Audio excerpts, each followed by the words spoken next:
So my name is Mark Antonacci. I'm a colonel in the U.S. Air Force, and I am currently the Chief of Emergency Medicine at San Antonio Military Medical Center. I'm here as a part of a team from the Defense Institute of Medical Operations, otherwise known as DEMO, and we're a team here sent here to teach the Senior Leadership course, which is specifically geared toward working with senior leaders and their role in disaster planning and development.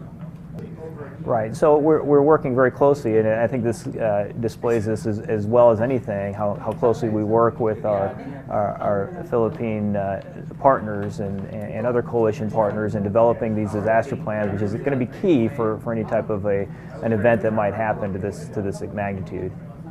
Well, what we hope is just to kind of give them a general idea, a better idea of their role in the disaster planning process, or what exactly will encompass, and the resources and partnerships that will be utilized in the event of a major disaster. So it's senior leaders from both the Philippine Armed Forces and the American Armed Forces who will be here, as well as some representatives from USAID.